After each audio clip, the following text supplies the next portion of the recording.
നമസ്കാരം. Saint Francis ന്യൂസിലേക്ക് സ്വാഗതം. വാർത്തകൾ വായിക്കുന്നത് സായി നിക്കേഷ്. സെന്റ് ഫ്രാൻസിസ് ന്യൂസിന്റെ പ്രേക്ഷകർക്ക് എല്ലാവർക്കും പരസ്പര സ്നേഹത്തിന്റെയും സമ്പൽ സമൃദ്ധിയുടെയും ഹൃദയം നിറഞ്ഞ ഓണാശംസകൾ. പ്രധാന വാർത്തകൾ. ഓണത്തിനൊരുങ്ങി ചെണ്ടുമല്ലികൾ. സ്കൂൾ മുറ്റത്തെ ചെണ്ടുമല്ലി കൃഷി വിളവെടുപ്പ് നടത്തി. മെഗാ പൂക്കളം നാസിക് ഡോൺ. ഓണസദ്യ. സെന്റ് ഫ്രാൻസിസിൽ അതിഗംഭീരമായ ഓണാഘോഷം. പരീക്ഷ കഴിഞ്ഞ് കുട്ടികൾ ആഘോഷത്തിലേക്ക്. ഓണാവധിക്കായി സ്കൂളുകൾ 13 അടച്ചു. വാർത്തകൾ വിശദമായി.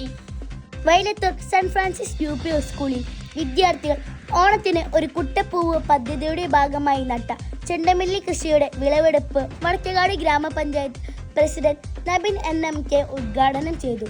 പ്രധാന അധ്യാപകൻ TA Francis, PTA president Sunil Vailathur, അധ്യാപകർ, PTA അംഗങ്ങൾ, വിദ്യാർത്ഥികൾ തുടങ്ങിയവർ പങ്കെടുത്തു.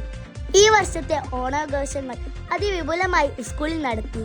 സ്കൂളിന്റെ 100ാം വാർഷികത്തിന്റെ ലോഗോ ഉൾക്കൊണ്ട മെഗാ പൂക്കളം ശ്രദ്ധേയമായി. പൂക്കളത്തിന് ആവശ്യമായി വന്ന പൂക്കളേറെയും കുട്ടികൾ സ്കൂൾ മുറ്റത്ത് കൃഷി ചെയ്തതാണ്.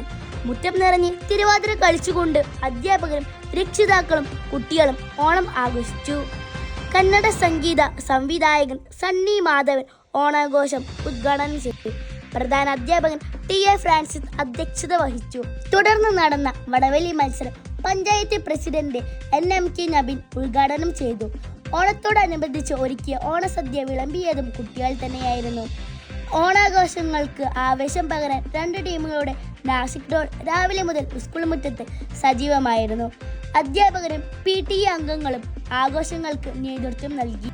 സെപ്റ്റംബർ 4-ന് ആരംഭിച്ച പാദവാർഷിക പരീക്ഷകൾ വ്യാഴാഴ്ച അവസാനിച്ചു.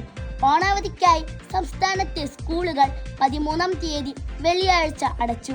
23-ാം തീയതി സ്കൂളുകൾ തുറക്കും. വാർത്തകൾ സമാപിച്ചു. നന്ദി, നമസ്കാരം.